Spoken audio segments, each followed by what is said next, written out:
മനോജവം മാരുതതുല്യവേഗം ജിതേന്ദ്രിയം ബുദ്ധിമതാം വരിഷ്ഠം വാതാത്മജം വാനരയൂഥമുഖ്യം ശ്രീരാമദൂതം ശിരസാ നമാമി. എല്ലാവർക്കും നമസ്കാരം.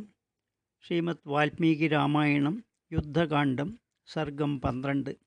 കുംഭകർണൻ്റെ വാക്യം. രാവണൻ മഹാബലശാലികളുടെ സമ്മേളനത്തിൽ വസുക്കളുടെ ഇടയിൽ ഇന്ദ്രൻ എന്ന പോലെ കാന്തിയാൽ വിലസി. അദ്ദേഹം സേനാപതിയായ പ്രഹസ്തനോടായി ആജ്ഞാപിച്ചു, പരിചയസമ്പന്നരായ ചതുർവിധ ഭടന്മാരെയും നഗരത്തിന് കാവൽ നിൽക്കാൻ ഏർപ്പാടാക്കുക. പ്രഹസ്തൻ അരമനയുടെ അകത്തും പുറത്തും സൈന്യത്തെ ജാഗ്രതയോടെ നിർത്തി.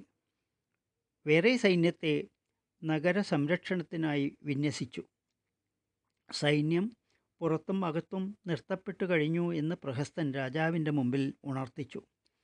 രാവണൻ സഭയെ അഭിസംബോധന ചെയ്ത് സംസാരിച്ചു.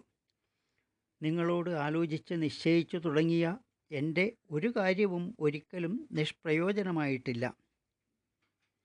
നിങ്ങളോടെല്ലാം ഒരു കാര്യം അറിയിക്കണമെന്ന് ഉദ്ദേശിച്ചതായിരുന്നു. പക്ഷേ കുംഭകർണൻ ഉറക്കത്തിലായിരുന്നതുകൊണ്ടാണ് ഇതുവരെ സഭ വിളിച്ചുകൂട്ടി എല്ലാവരെയും കൂടി അറിയിക്കാതിരുന്നത്. 6 മാസമായി ഉറക്കത്തിലായിരുന്ന കുംഭകർണൻ ഇപ്പോൾ മാത്രമാണ് ഉണർന്നത്. രാക്ഷസന്മാർ വസിക്കുന്ന ദണ്ഡകാരണ്യത്തിൽ നിന്നു തന്നെ ജനകപുത്രിയും രാമൻ്റെ പത്നിയുമായ സീതയെ ഞാൻ ഇങ്ങോട്ട് കൊണ്ടുവന്നു.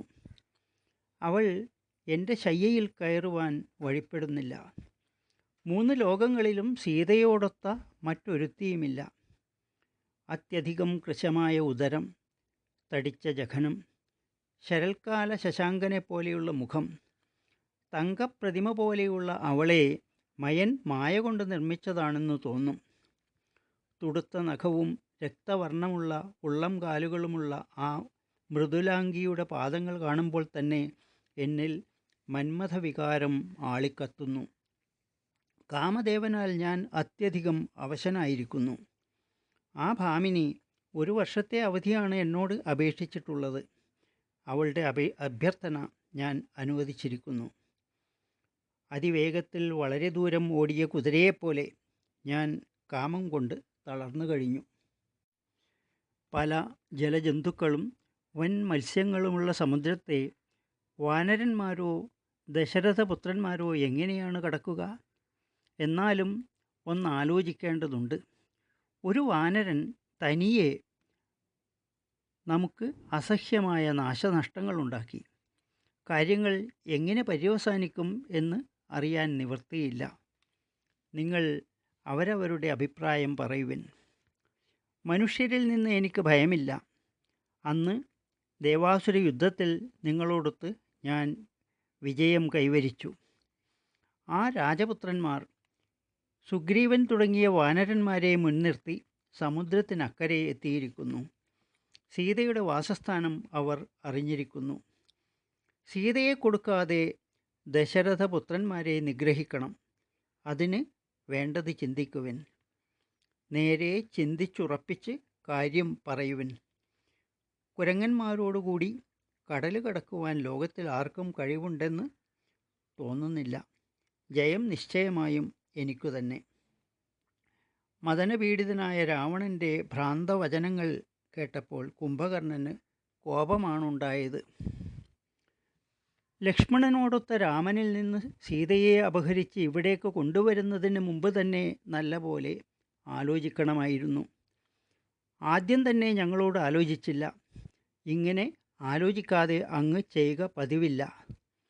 യാതൊരു രാജാവ് രാജനീതി തെറ്റാത്ത വിധം ആലോചിച്ച് നിശ്ചയിച്ച ഉദ്ദേശത്തോടെ രാജകൃത്യങ്ങൾ ചെയ്യുന്നുവോ അദ്ദേഹത്തിൻ്റെ പിന്നീട് പശ്ചാത്തപിക്കേണ്ടി വരികയില്ല.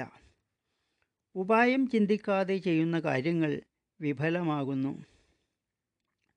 ആദ്യം ചെയ്യേണ്ടവ പിന്നീടും അവസാനത്തിൽ ചെയ്യേണ്ടവ ആദ്യവും ചെയ്യുന്നവൻ നീതിയും അനീതിയും അറിയാത്തവനാകുന്നു.